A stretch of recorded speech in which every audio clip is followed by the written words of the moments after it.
Hello, everyone. Welcome into another edition of High School Roundup here on CUTV. The high school season the regular season officially ended.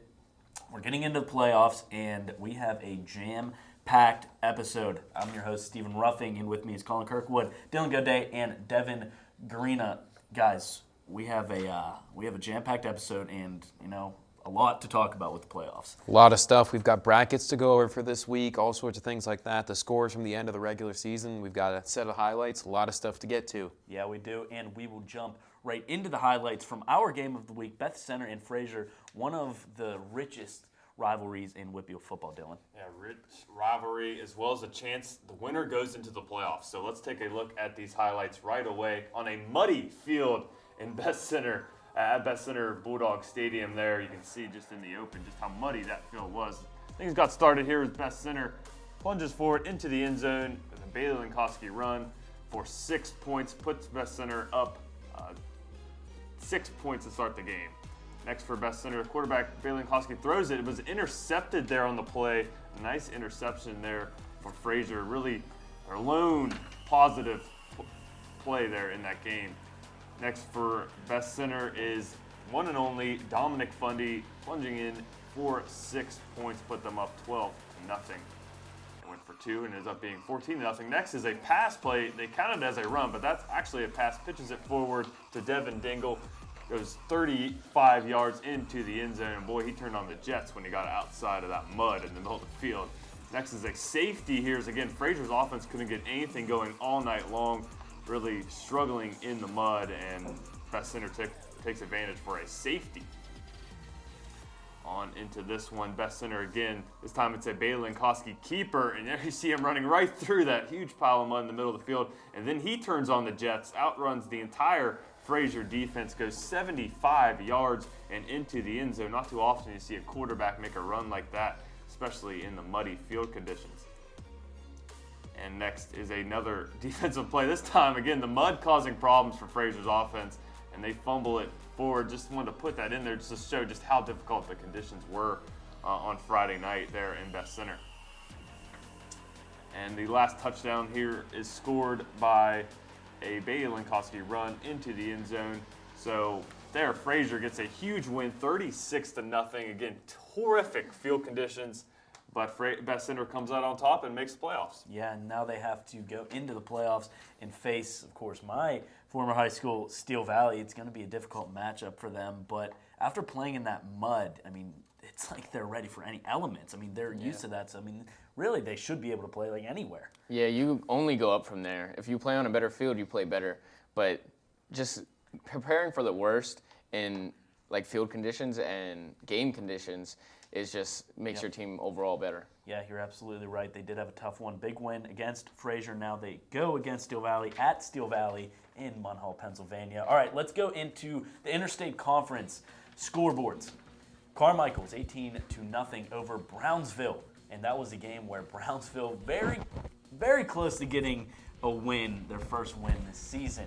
Washington over McGuffey, 42-36. We have a lot to talk about this game. Yeah, definitely. That's a game where McGuffey came back late, but that game was deciding a key playoff spot there. Whoever won that game ended up hosting a game against McGuffey and Washington. So definitely a big matchup. Yeah, Washington very likely to face Steel Valley in the second round. If both teams do go in, that would be a rematch against the Whitfield final from last year. Greensburg Central Catholic, 27-14 in that non-conference matchup. Now, Big East 3A. We don't have the standings, of course, because the playoffs are right around the corner. Bentworth 29-7 over Jeff Morgan. California 35-0 over Mapletown. Yeah, this California team looks to be back. They've won the games that they needed to win, and could be looking good for them in the future. And continuing on in the Tri-County South, it's not the Big East 3A.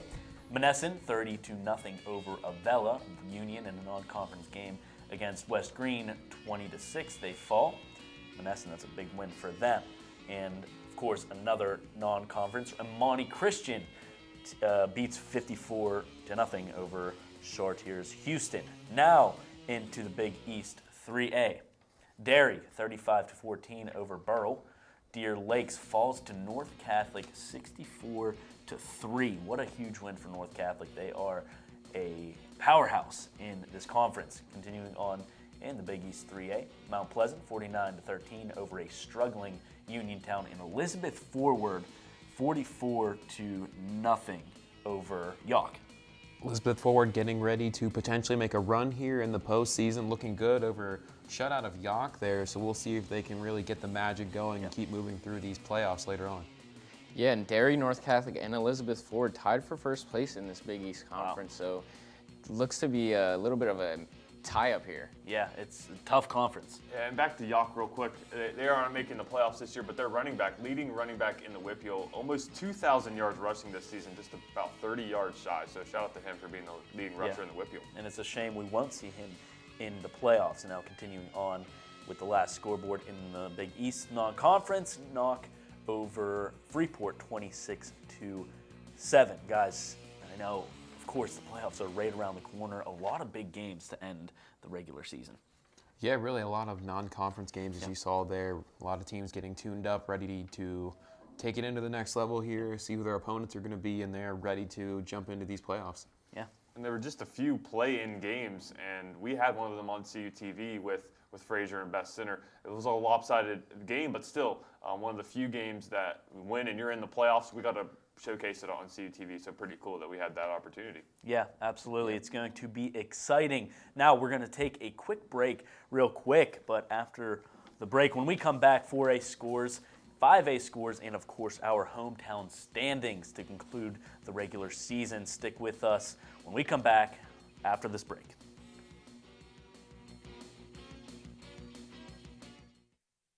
High school football is back on CUTV. Brownsville versus Bentworth. Upper Dauphin versus Millersburg. Charleroi versus Fraser. California versus Washington. Bell Vernon versus Greensburg-Salem. Elizabeth Ford versus North Catholic. Carmichaels versus Union. Ringgold versus West Mifflin. Best Center versus Fraser. Catch all the action on your home for high school football. CUTV, California University Television.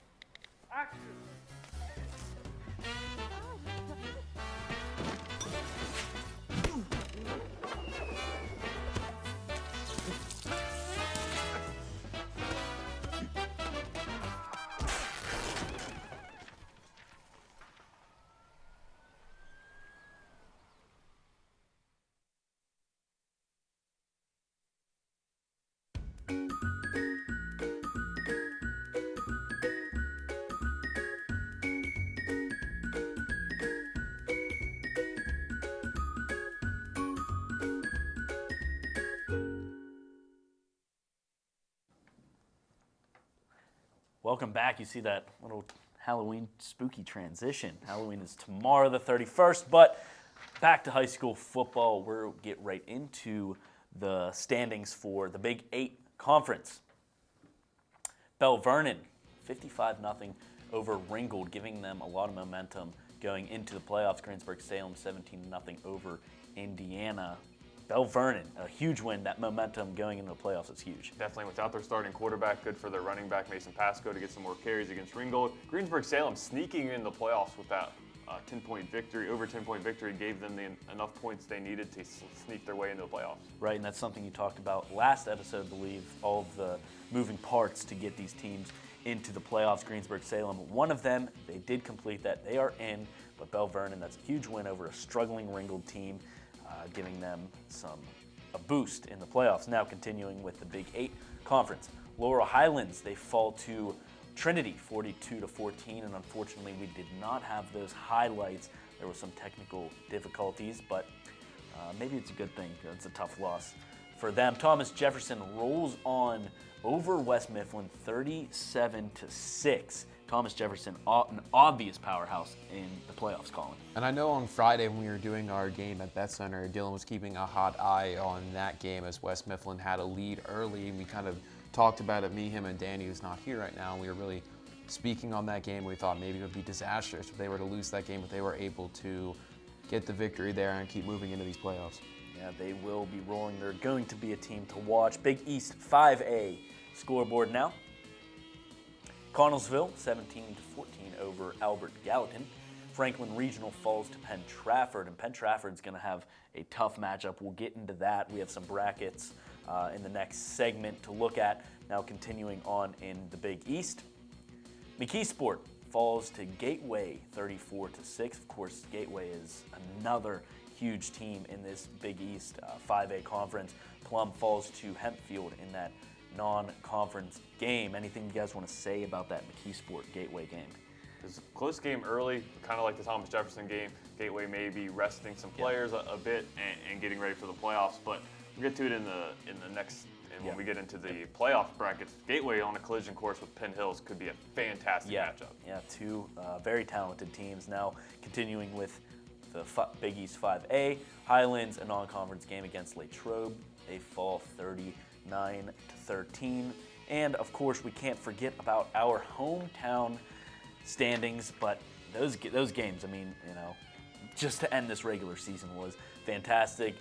Devin, your team, Conrad Weiser, Steel Valley, my team, Steel Valley, Central Dauphin, which is Danny's team, all have qualified for the playoffs. Buchanan, Upshur, is it a disappointing season for them, or? Well, I mean, not really, because they didn't have a lot coming back from last year. But if they win this week, I believe they're into the playoffs. It's another week in West Virginia. We play 10 regular season games versus the 9 here in PA. Yeah. So still have a chance for them to make the playoffs. Right, and of course, Millersburg and Brownsville, the club bottom once again. Sorry. Yeah, Sorry, back buddy. at it, back at club bottom. It's great to be back. You know, Gary and I have been sharing it for 2 years now. So it's been since 2016 since Millersburg has won a football game. So holding out hope next year, maybe next year will be the year. Well, we'll see. And of course, Conrad Weiser, the #1 team, you took over my Steel Valley one last year. Congratulations, Devin and Conrad Weiser. We're going to take another quick break. Coming up next, we have the playoff brackets, our pick'ems, and the top 3 plays. So stay tuned. You will not want to miss that.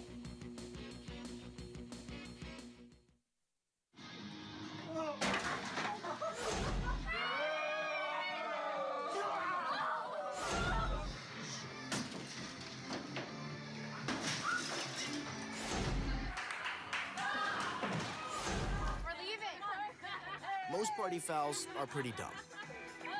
But if you decide to drink and drive underage, you could lose your license and your freedom.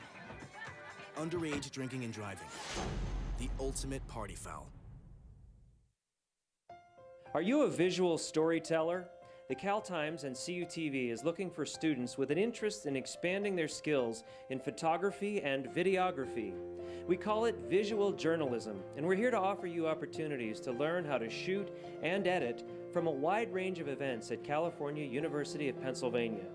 Our focus is on local coverage of sports and news events from campus and around the region. We provide on-site training as we help you develop your skills as a visual multimedia storyteller for the Cal Times newspaper and CUTV News Center. To learn more about visual journalism opportunities and join our team, visit our media production facility in the Natali Student Center or email the Cal Times at caltimes@calu.edu.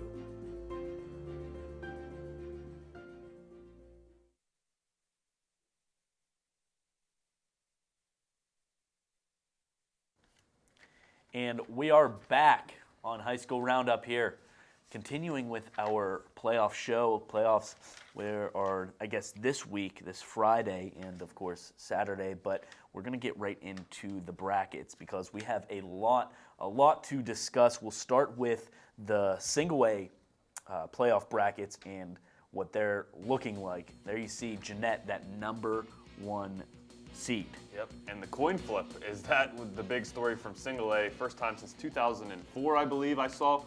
California, Monessen, and West Green all had to go with a coin flip. The loser of the coin flip was California, so they got the short end of the stick playing at Clairton, the #2 seed there, and then Monessen playing at Jeannette. And West Green won that, so they actually get a host. So all those 3 teams tied in terms of the tiebreaker points, and then they have to go down to a coin flip. And I'll tell you what, this isn't the same Clareton team that we've seen in past seasons. I've said that all the time, and they've still proved me wrong, but still, it's not that total powerhouse that we've seen in the past that are just breaking records every season. Jeannette is obviously the favorite in this bracket, I guess. I mean, without a doubt, we got to see a little bit of a sampler size of Jeannette when they played Brownsville. I was able to find a couple highlights from that online, and I was watching them, and they are just primed and ready to roll here. Yeah, they are. They just destroyed Clareton this week. Yeah, I mean, and that's a huge rivalry. Yeah, definitely. And now we'll get into the double A, which is our biggest, probably the most competitive.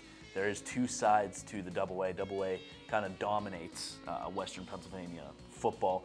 Now you see Shady side that they have the #1 spot, but guys, this is just the left side of the double A bracket.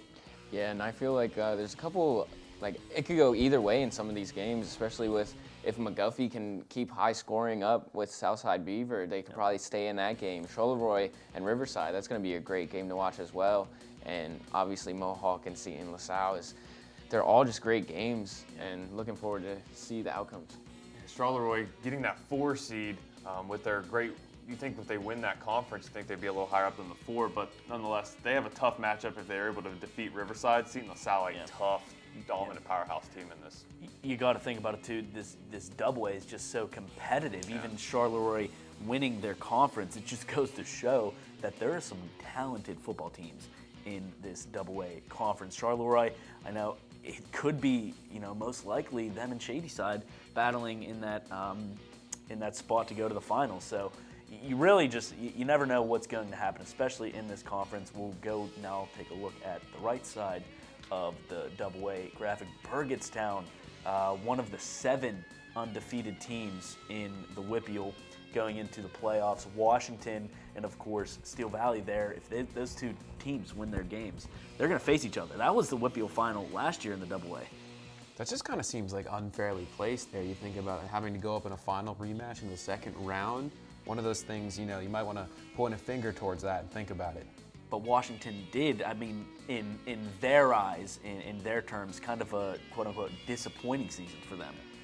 I read where both coaches were kind of frustrated, Yeah. Steel Valley's and Yes. Washington's, because if you're Steel Valley, I can understand your frustration not having to play a Washington team that's known as a dominant powerhouse. Yeah. Yes, they've had a bad season, but still, it's just the pedigree of that school. They'll know how to play in the playoffs and be ready to play. So definitely Steel Valley, I understand their frustration. Same with Washington as well, because you don't want to go in the second round and play a team that you end up facing every year in the WPIAL final. So, it's tough.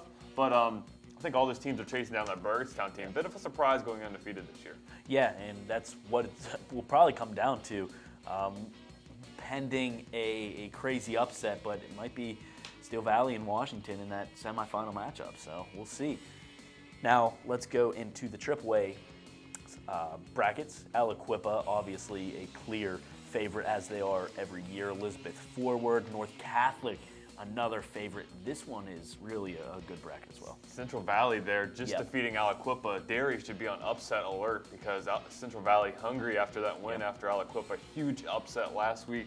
So if I was Derry, I'd watch out here in this one. Yeah, and Derry, being named the Derry area, has yet to go to a championship game. So this could be the curse. This could make or break the curse here. If they win this game, I feel like it could boost their confidence. Yeah, and the team that I'm looking at is North Catholic.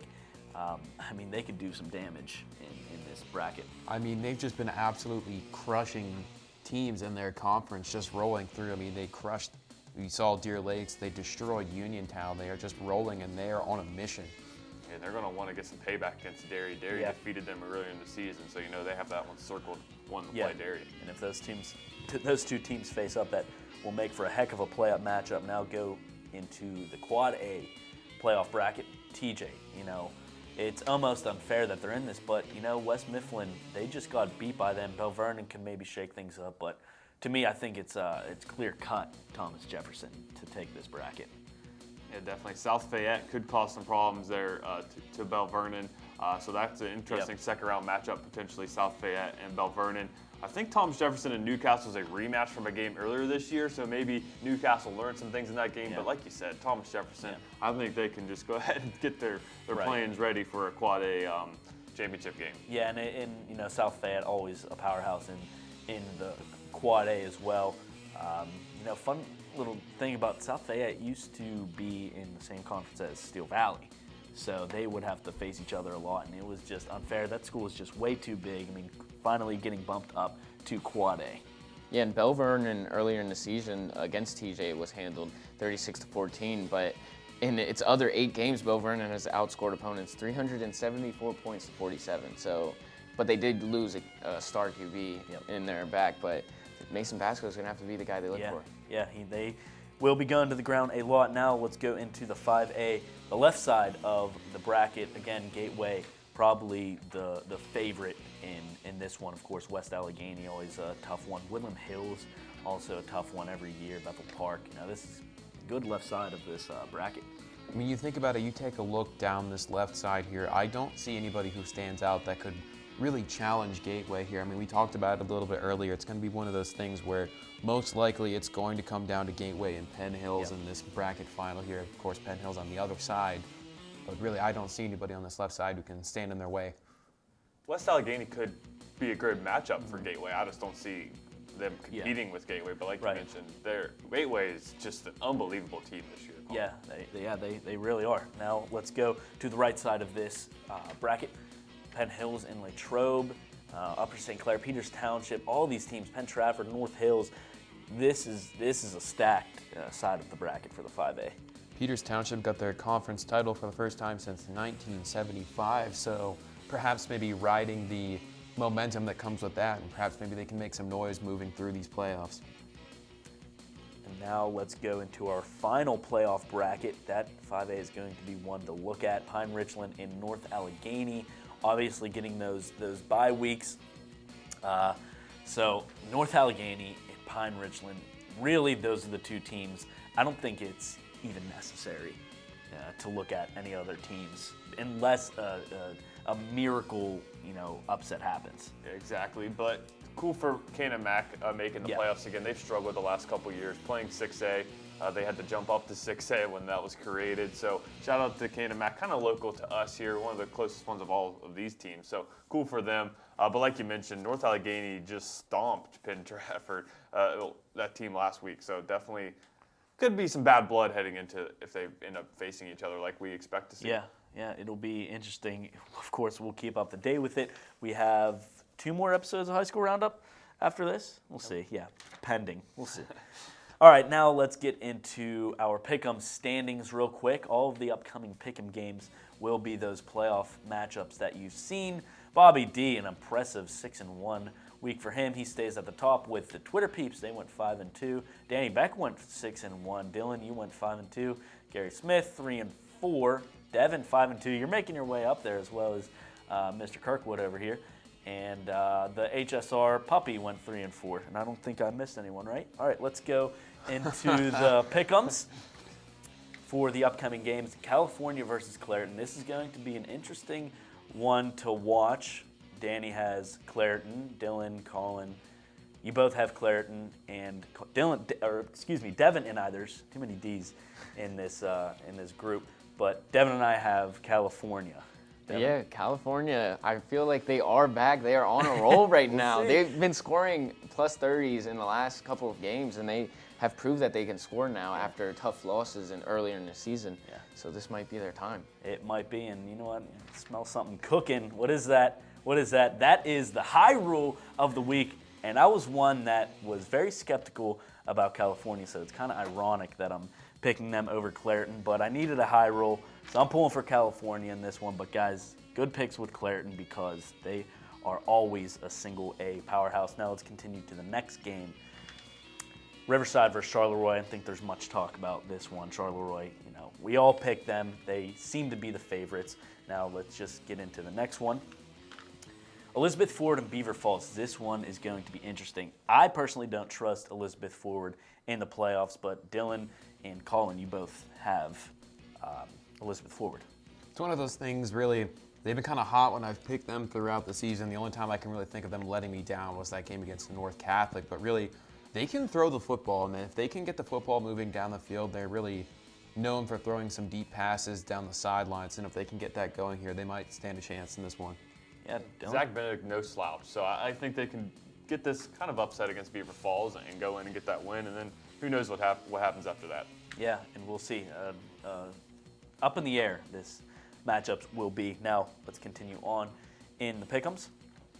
Bell Vernon and Beaver Area. Danny picked Beaver Area as well as the high school puppy. Bell Vernon. That seems like to be the favorite between all of us, huh? Yeah, without their quarterback, could be tough for them to make any runs in the playoff, but they do still have a very good and running back there, Mason Pasco, 8th in the Whippy on rushing, so look out for him to do some damage, especially in this game. Yeah, for sure. Next game will be a good one as well. Upper St. Clair and McKeesport. I'm surprised that most people picked McKeesport. McKeesport and EF has always been teams that I just can't seem to pick during the playoffs. I don't know what it is, but it just seems like they've been always shaky in the postseason. Well, I mean, really the only kind of chance I got to see in taking a look at McKeesport was some of the highlights from their game against Gateway last week because they were the AT&T Sportsnet game, so I got to check out some highlights from that. I mean, that's just a small sample. You really can't put any stock into that because it's Gateway. I mean, they're one of the best teams probably in the state, but I think they've got a chance to maybe at least pick up a first-round win, another one after that. We'll see. I know I've seen, being from West Virginia, we only get to see really when I was in high school was watching McKeesport on TV when they play in the Whitfield Championship game.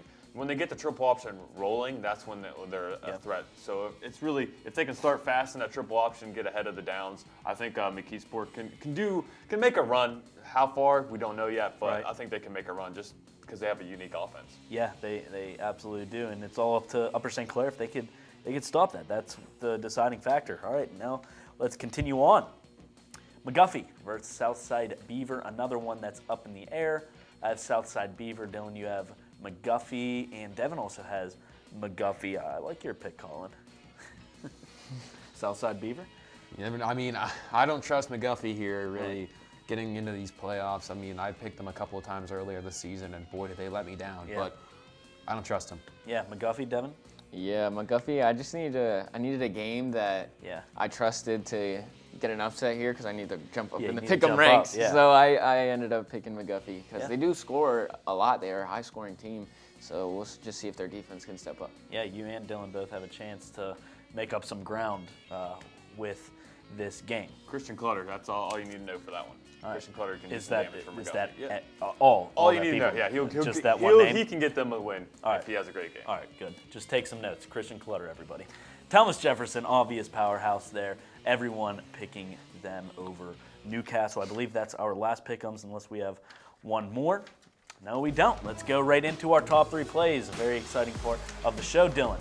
Top three plays this week, all from the Fraser Best Center game. And the first one here, we'll give to Fraser's Isaac Thomas, who did give a one spark to this Fraser team during the whole game. There's that interception and Best Center's second drive of the game. Next is a big run here. Called it a run, but it's actually a reception here from Devin Dingle as he takes the pitch and heads his way forward, breaks some tackles, and then right there as he gets out of the mud, really turns on the Jets and runs away from that Fraser defense. And next, the top play this week is Bailey Linkoski with quite a run there from Bailey Linkoski as he fakes the handoff, keeps it off the left side of his offensive line, says, I'm not running away from the mud, I'm gonna run right through it, and runs right past a number of Fraser defenders, goes 75 yards and into the end zone. Bailey Linkoski, quite a run there. He was very impressive in that game as a whole. The Blue Ribbon play stands so far, as hopefully we'll get some great plays here in the playoffs if we go and get some highlights. And this is Andre Spencer, again, breaking a lot of tackles, making a juke move right there, just makes the defender look silly and goes 95 yards and into the end zone. Kickoff return there for Andre Spencer. Maybe he can do some damage for West Mifflin, cause an upset in their playoff game this week. Yeah, we'll see. West Mifflin, of course, they'll have hopefully a prosperous run in the playoffs. But guys, end of the regular season, now into the postseason. It's going to be exciting. Just a few words to wrap things up. This is where the best football really starts here. Yep. We've got the teams who are clear-cut and they know what they need to do to really make a run here. This is where you're going to see some of the best football of the season. So if you get a chance to go out and see a game or two, do it. It's going to be a lot of fun. Yeah, it will be. Yeah, cool from Monessen. I'd like to give them a quick shout out because they have a tough matchup against Jeannette. But while we have a chance, give Monessen a shout out. We saw them last year against Carmichael's. I mean, they looked all sorts of out of whack, didn't have enough players, and then here they come, upset California, make a run at the playoffs. So congrats to Monessen, a local team that we don't talk enough about. So So congrats there to Monessen. Yeah, great point. Way to pick that out. Monessen, definitely struggling. One of the teams that were kind of in the talks of if their program was going to survive into this year, but good for them.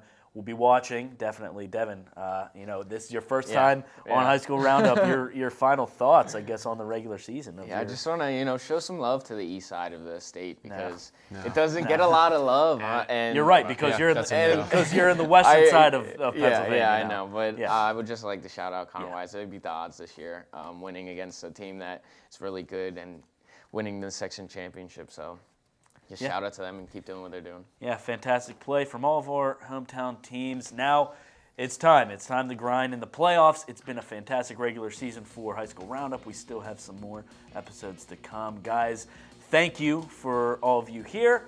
Thank you for everyone in the booth. We wouldn't be here without you guys. You know what? Playoffs, they're coming up. Playoffs? Talking about the playoffs? Another fantastic episode of High School Roundup wrapping up right now. And we will be back next week. Have a good night, everyone.